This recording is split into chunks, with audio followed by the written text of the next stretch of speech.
Hello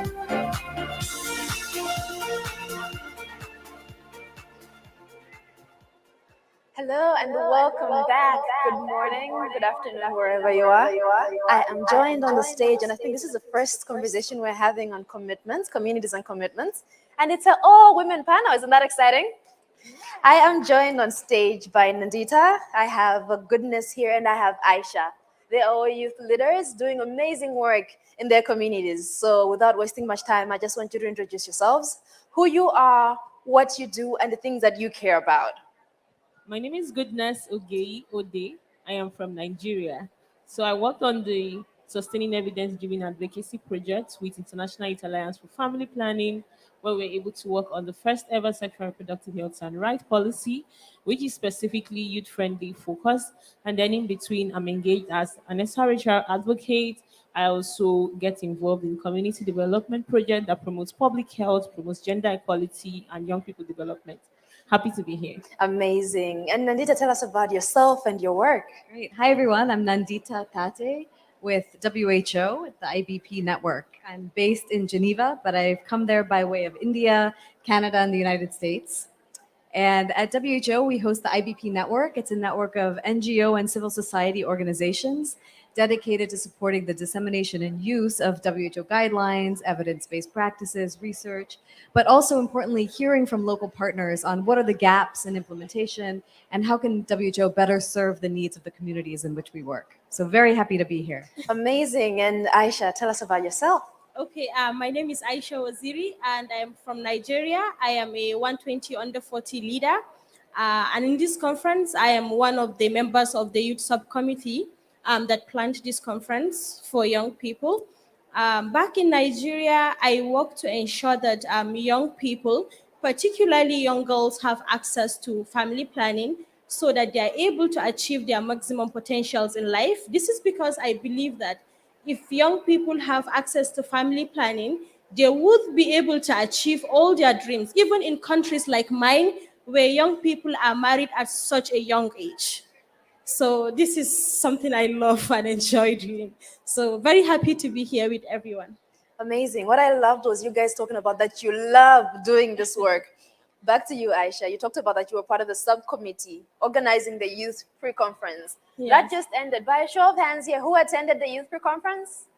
Any attendees? Amazing. We were all there. All right. So I want you to talk about the sessions that you attended. I wasn't there, so I want to know, what did you guys discuss? What did you get about? What did you get up to? Wow. So this year at the youth pre-conference, we had over 300 young people from over 80 countries of the world.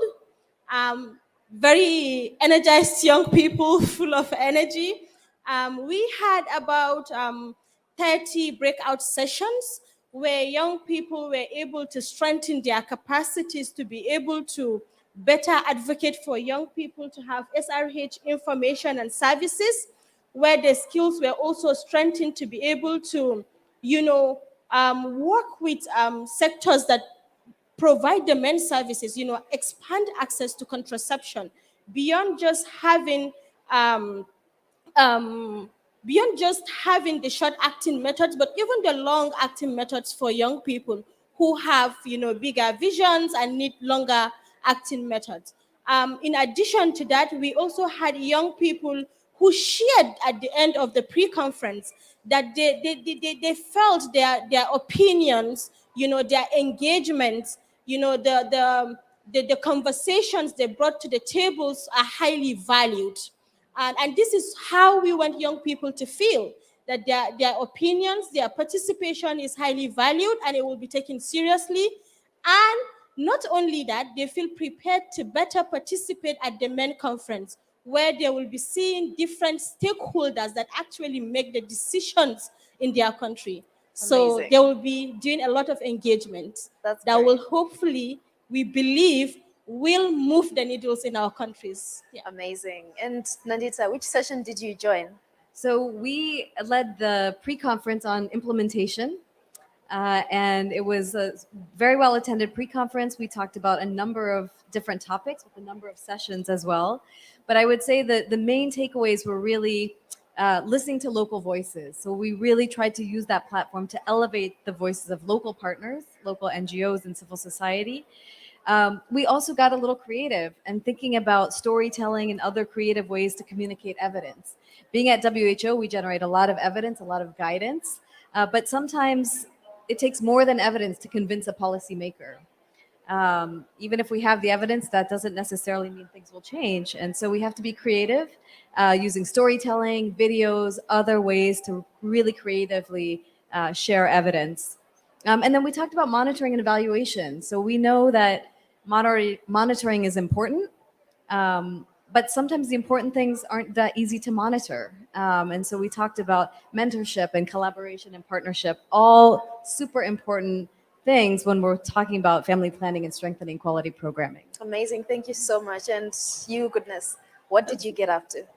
So I'm part of the co-chairs who organized the power shifting to advance global health pre-conference. That was and today, right? Yeah, we had it today. All right. And I would say the conversation was challenging, at some point discomforting, because this is not an easy conversation. Talking about shifting power, say from the global north to the global south, or talking about how we can say either a rather global north versus global south, we can say global north and global south. So we had a lot of difficult conversation. We had concurrent sessions looking at how we can expand or share power. We had sessions where we discussed on the equity gaps that lies. We had money talks, and from all of these, we're able to get rich outcomes and outputs, which we hope that people will be able to commit to around how we can have trust based funding, how donors can be able to be more inclusive and community based in terms of the perspective they look on initiatives. So it is not doing it for them, but it is doing it with them. And how you're not trying to change the community, but you're trying to work with the community to bring about the change you want to have in that community. So we had really rich conversations on this, and I believe that moving forward, because we have like continuous engagement post power shifting, we hope to be able to get on that big commitment when everybody has processed all of this. So yeah, that's about what we got from today's session. All right. Yeah. Amazing. That is a very difficult conversation to have. And I was Googling the other day, Global South.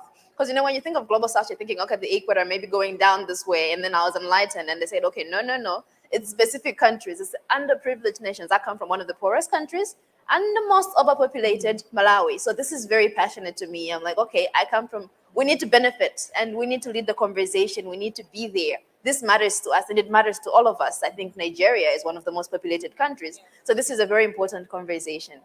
So I know you said you want to think and process and make the commitments, but I'm going to put you on the spot right now. We need to make the commitments. So from everything you have learned, what are we changing? What are we learning and what are we going to do differently? Okay, so what I'm saying when I talk about the commitment, so everyone who attended the pre-conference, we didn't come up with like that big statement everybody's signing to, right? But we're able to get rich output and say, this is what we would like to get out of this. This is like the concrete actions we want to take. And I particularly facilitated that session. So you see concrete actions like shared learning. We see concrete actions like respect, concrete actions like listing more on learn, actions like trust-based funding, transparency. So these are the kind of things we are looking at when we want to shift power. And we are hoping that we can take the conversation for that through certain sessions we are having as a post-power shifting pre-conference. Sessions such as the Women Deliver 2023, where we are going to be hosting a workshop. We're going to take the conversation further in the Population Council 2023 conference. And then every other avenue where the members of the power shifting conference and every other person who wants to just follow through on this conversation can be involved as individuals, as organizations, to just keep shifting power and then share the power to advance global health. And then I wanted to clarify something about when you said global north and global south. So that terminology is a bit dicey and also has certain controversies around it. So when you look at global north, it seems like, oh, these are the people who are like civilized, they bring the funding, but we know that there are resources in the acclaimed global south. So it's seeming like, no, you're not coming to help us. We're working together. We're collaborating because as a donor, you have what you're benefiting from this support you are providing. And at the same time, there's the technical resources, the human resources in the global south who you are providing that aid to.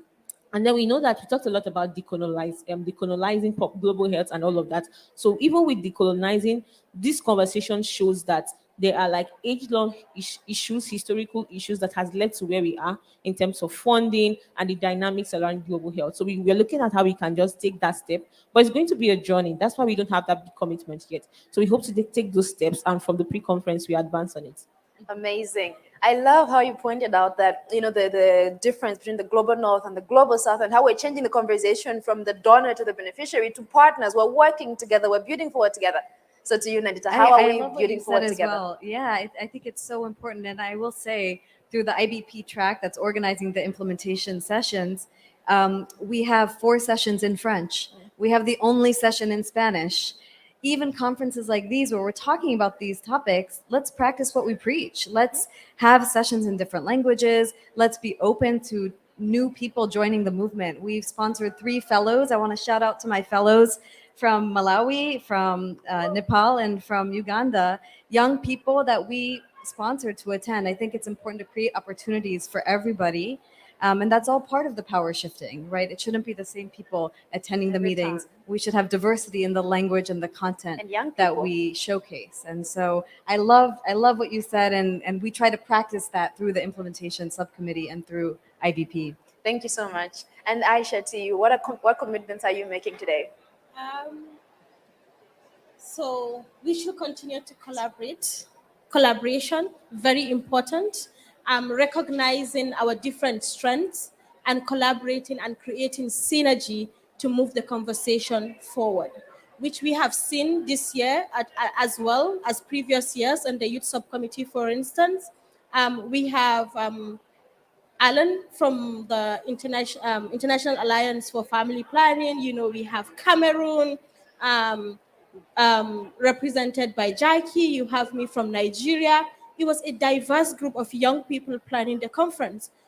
So even the selection of the breakout sessions were learnings from different countries, learning from different people. So it gave us the opportunity to learn from one another and pick out what works here, what doesn't work anymore, what we need to drop. So which is very important as we continue to collaborate with donors, as you said. You're coming to work with us. So us making the prioritization of what is important right now and how we can better make the conversation happen for young people.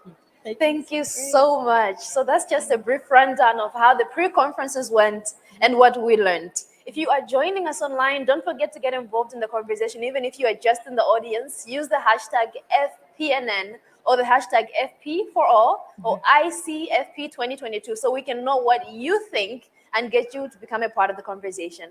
Thank you so much. Thank you.